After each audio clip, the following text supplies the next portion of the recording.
waxaa si rasmi ah u bilowday imtixaanka sanad jaamacadeedka 2009-2010 ee jaamacadda Bariga Afrika semesterkiisa koowaad ee magaalada Boosaaso.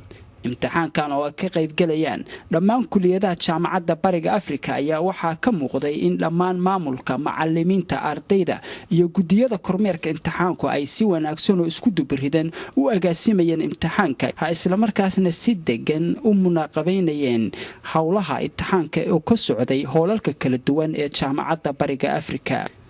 imtixaankan oo ahaa mid mustawihiisu aad u sareeyay ayaa waxaa muuqatay in ardaydu ay si weyn ugu soo diyaar garoobeen, isla markaasna ay ugu mashquulsanaayeen sidii ay natiijo fiican uga keeni lahaayeen imtixaanka ay ku jireen.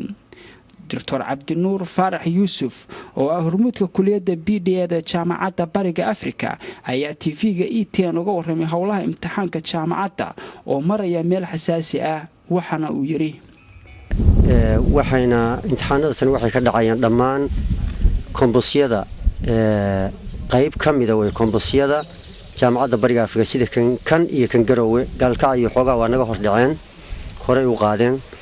marka halkan kuliyadaha galaya waxay yihiin kuliyadda BBA iyo kuliyadda Medicineka, Educationka, Computer Science iyo Shareeca. kuliyadahaas ayaa hadda imtixaanka galaya waana semesterkii koowaad academiga 2009-2010.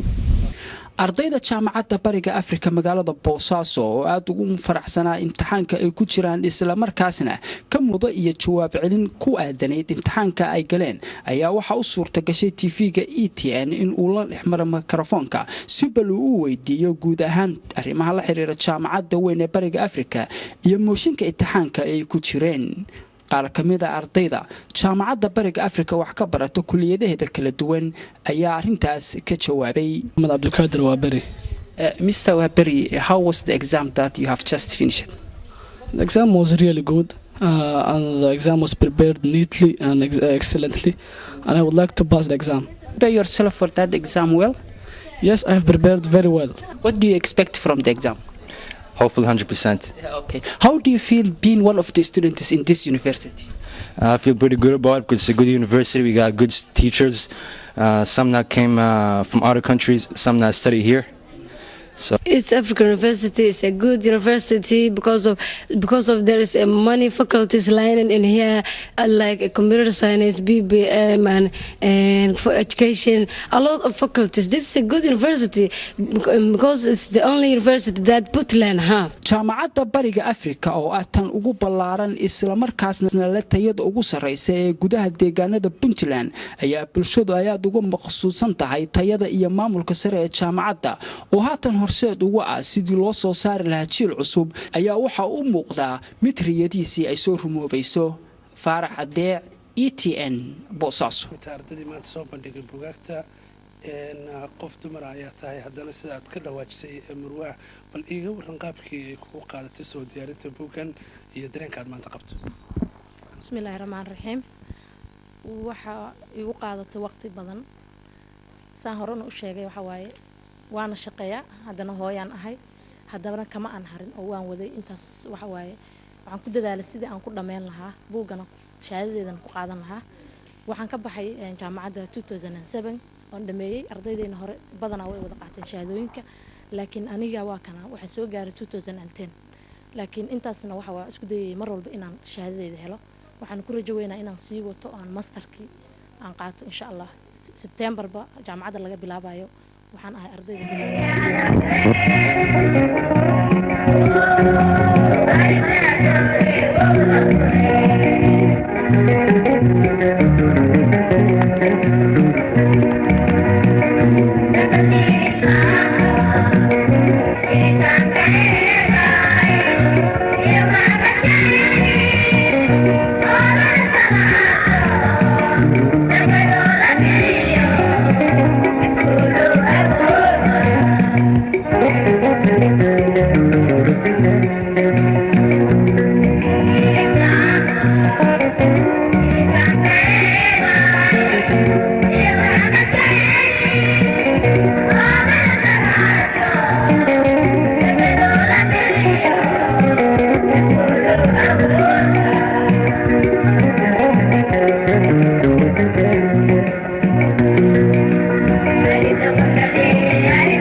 nimaadno waa munaasabo aad iyo aad loogu faraxsan yahay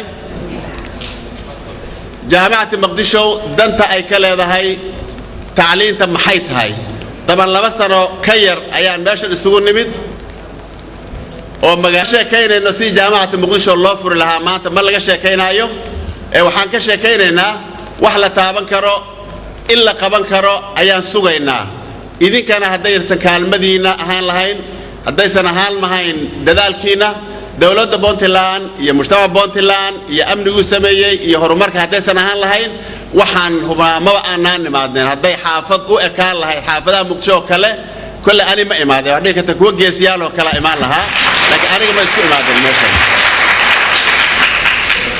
لكن دد باسمية بلشة اسمه تكتي دولة بونتلان باسميسي ومال عن كفارة إنه مال كسو آمنا نرونهان روح كسو الصومالية جرو تهاي لما نحاول سجالي طبعا كاسانو روح كستا وجرجي سكون ولا كرواي مالها وفي عن ويمد أيو قبل كان يكمدي هاي وأنا إلهي مهدي